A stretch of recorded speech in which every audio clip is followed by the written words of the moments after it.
Hi, I'm Eric, and I'm a social studies educator, historian, and host of this, the Everything is a Primary Source podcast. I'm also an avid collector of popular culture artifacts. I love what I find at thrift store outlets, garage sale leftovers, and what I spot just making my way around the built world. I enjoy sorting through boxes of free books and magazines, not to mention online collections like Internet Archive, and of course the Library of Congress. But you don't need to spend your time digging through bins or following online rabbit holes to get a look into the past. The movies and TV we watch, the books we read, and the games we play are all documents of the past. So is fashion, food, music, toys, even the roads we travel on and the places we live and work in. Everything is a primary source. This podcast is the result of exhibiting these kinds of artifacts in public, getting passersby to select an item they connect with, and then chatting with me to see what it says about the time, place, and people who made it. The conversation you are about to hear, therefore, is your history, my history, our history, through popular culture. All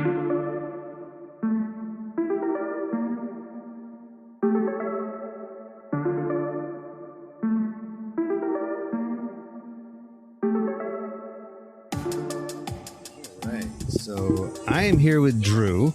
And you're representing the New Hampshire Turtle Rescue, and we're here today at the Woodman Museum's Teenage Mutant Ninja Turtles gallery unveiling.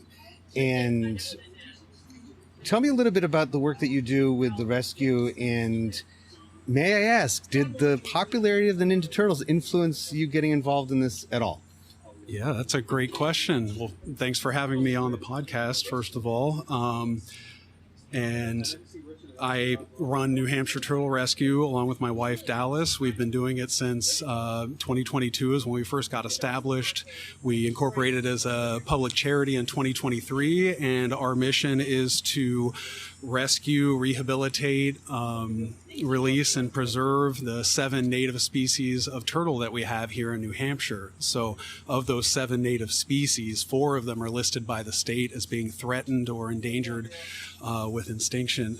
So we do what we can to help turtles that have been hit by cars or attacked by dogs or injured or sick in other ways, help to rehabilitate them and get them back out into the wild where they belong.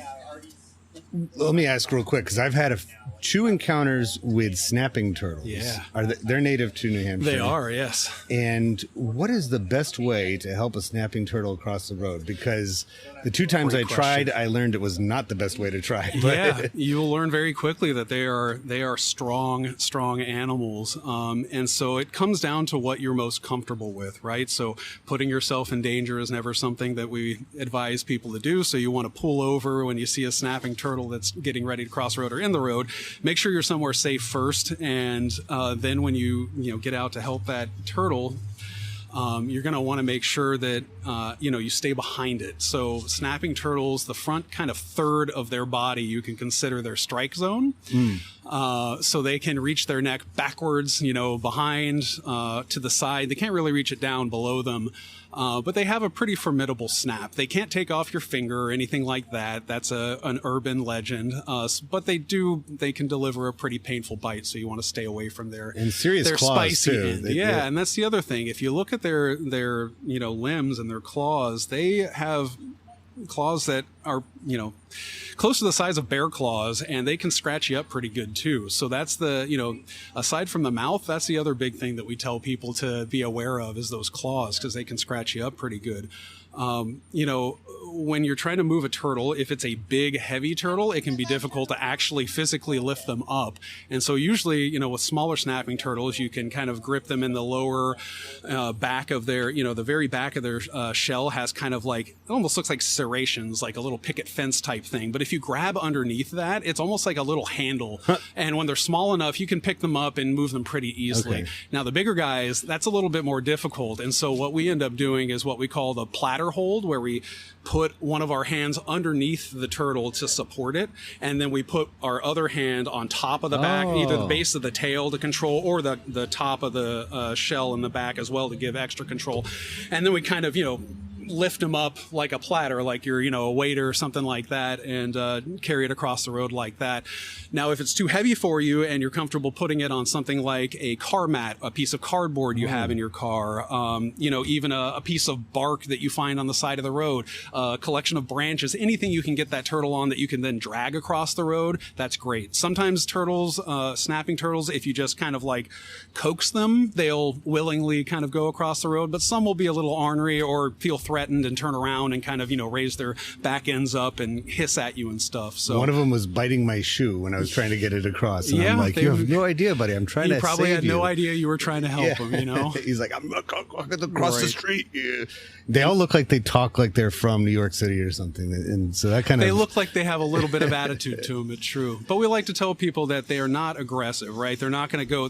Snapping turtles never come at you and attack you. Right. They only want to get away from you. The only time they ever snap at you is when you're directly in front of them and harassing them. They will never come at you and try to bite you. So they are defensive exclusively. They aren't aggressive.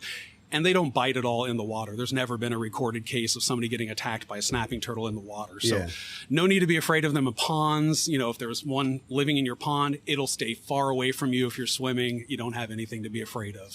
And that seems to be true for... They're one of the sweetest turtles. They really are. They really are. Super intelligent, super sweet. They have a bad reputation, and it's totally undeserved. So... Well, they got incorporated into the Ninja Turtle story in the second movie. I remember that. That's right. Toka, I think it was. Yeah.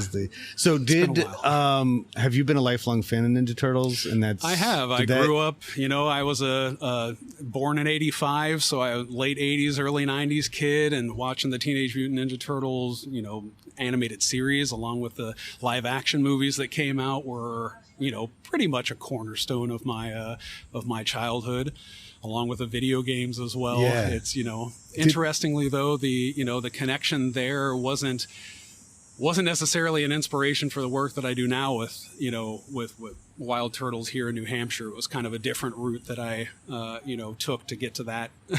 Well, the only reason I asked is because I think about things like, they call it the Jurassic Park effect. That after Jurassic Park came out, there was another movie I probably loved. about 18 years, almost exactly, after that. So early 2000s or so, there was a lot of, actually even less than that, because it wasn't like you were born watching Jurassic Park, but kids who watched Jurassic Park, they had a much higher enrollment rate of paleontology majors, because they were so inspired by the movie and all the connected media and toys and everything that they just said, I want to study dinosaurs. And that's how they got into it.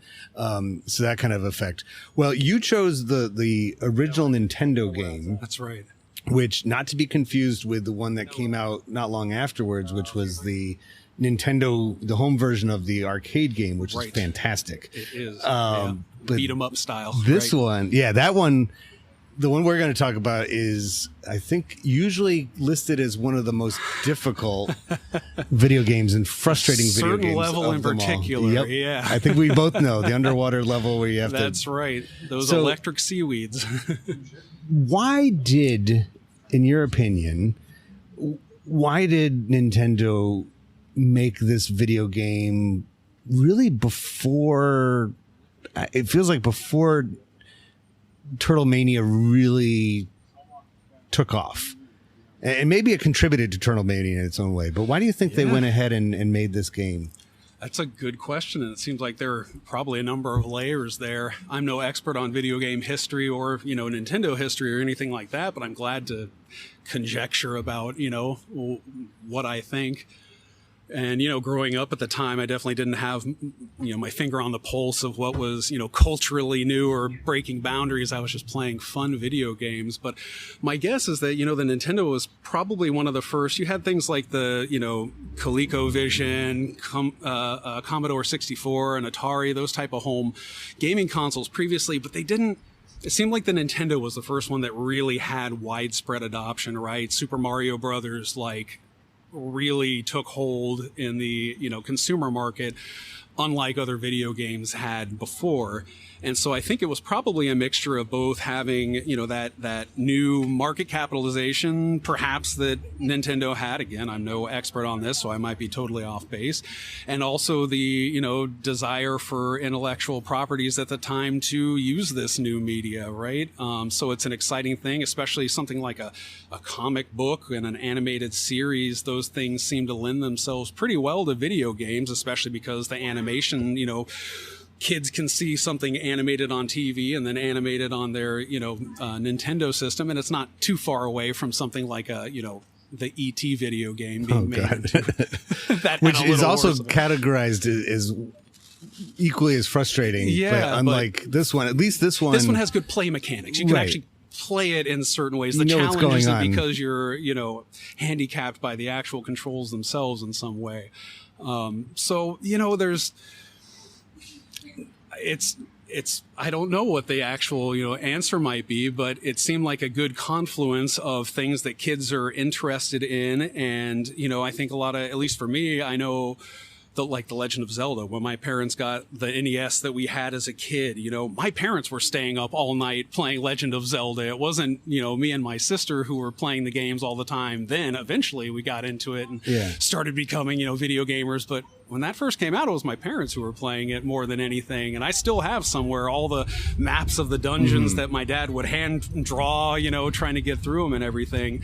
And so I think it was maybe also an attempt to start getting kids into video games as well, right? Kids were into the Ninja Turtles, especially the animated series. I guess I don't know how much adults were into that too, but I'm sure it has some appeal to adults. Well, I think about the cover art for this game, and it was almost like coded information in that late 80s era of which Ninja Turtles properties were for older kids and adults and which Ninja Turtle properties were meant for the younger kids.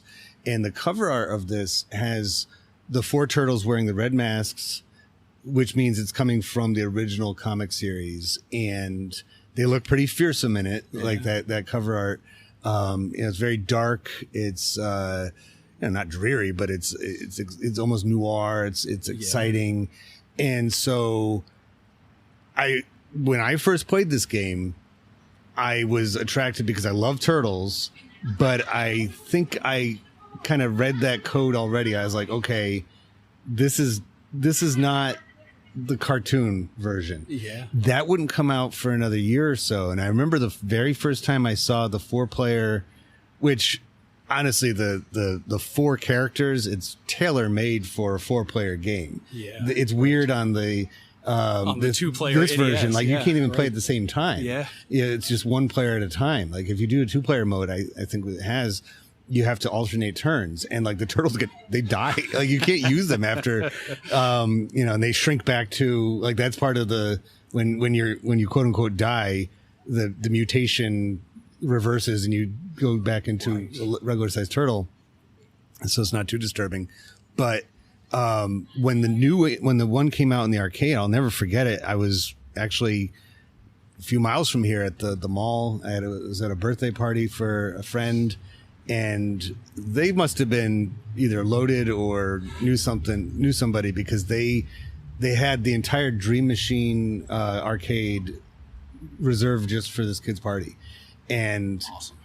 Like the entire party was just crowded around this brand new machine, and we're all playing it. And I became obsessed with it because it was it was more from the cartoon series. Like the turtles had different colored masks. Right. The first boss was Bebop, I think, or Rocksteady. Yeah, Rocksteady. And so he's from the cartoon more so than the comic. This game that we're talking about was a trajectory from the comic more than it was. And do you think that's maybe why it's maybe didn't hit the home run that they were looking for? Yeah, it's possible. It could have just been the format of the video game as well. But having it be kind of a stepping stone may have been the, maybe if it was more aligned with, if it came out a year later after the, animated series and all that stuff started, becoming a bit more popular, maybe it would have caught on a little bit more. Maybe if it was aligned a little bit more with that. Because for me, I don't have as much familiarity with the comics, right? Most of mine, even though I grew up playing that video game. I never read the original comics. It never, I was an animated series guy, so I kind of lumped that all in with the same series the same era of Ninja Turtles as well. So for someone like me who grew up with those video games, I kind of lack that entire where it came from and the kind of origin of it, and that it was a stepping stone to the next one. I would say from 86 until the movie came out, I think 90, it was like a tangled up knot of, because even I have a couple issues, I think it was like second or third run issues of the original comic, and they're advertising the toys in there, which the toys are and so unlike a lot of like a lot of series in the 80s, the toys came first, then the cartoon came after to sell the toys. But I feel like, there's all these different subcategories of fans, and for a lot of them it was, the original comic was, it was a little bit, I don't want to say subversive, but it was definitely edgy. It was definitely underground. Okay. It had that appeal to it, black and white, it was very, it was much darker, like I said before, than what the cartoon would, the Archie comics that they would make, for the cartoonish more, ones. So I think, but one thing that all the different groups shared was, access to a Nintendo. Right. Yeah. So like you might like, I don't like to watch a cartoon on Saturday morning. I like getting my comic books, and reading them in my dorm room or my apartment or something like that. Cause I'm, 19 years old and, that's more for me, but I have a Nintendo. But the 8-year-old who likes watching the cartoon every Saturday morning, they are saying, I have a Nintendo too. So this game was probably, I think if anybody's going to enjoy it, it would be from that first group that was like, yeah, this is, because even the bad guys seem to be closer to the comic, the original comics. Right. Baxter Stockman. I don't know if the Shredder's even in this one. Maybe at the very end.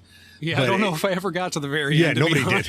Maybe it exists, and like maybe by the end it gets a lot more like the cartoon, but nobody ever has found out because they've never done well. But it just speaks to all of those, like, there's almost like several different pop culture economies.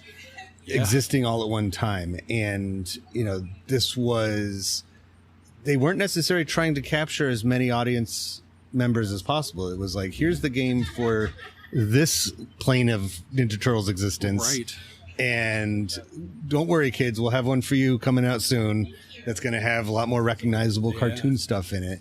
But I get a good memory unlock when I see this game, because we never had Nintendo when I was a kid. We had Atari. Yeah. Like that's most my parents would go, but we were allowed to rent Nintendos every so often. Yeah. And whenever we rented a console, we would get maybe 2 or 3 games for the weekend too. And I'll never forget getting this game and just being like, oh man, like this isn't the one we thought it was. Like this isn't the arcade one. This is the much more. No wonder it was available, because right. Otherwise, if it was the good one, everybody would be all of it. So before we go, if you don't mind telling us where we can find more about New Hampshire Turtle Rescue and how people can help. Sure, yeah. We have a website at newhampshireturtlerescue.org or nhturtlerescue.org. We are also present on all the social medias, Facebook, Instagram, TikTok, you name it. You can find us there and see all the work that we do. And if somebody were to come across a turtle that looks like it's out of place or in distress, do you guys... If you come across a turtle that looks like it's in distress, or if you just don't know why if you have any questions about any of the wild turtles you may see, something nesting, something in your yard, anything like that, feel free to give us a call. Our number is 603-417-4944, and we are glad to answer any questions or calls that you have. And if you see them walking around inside of some kind of green goo, some kind of ooze, then you just wait a little while and they'll turn into walking, talking Ninja Turtles. So thank you so much for stopping by. Thank you for having me. Take care.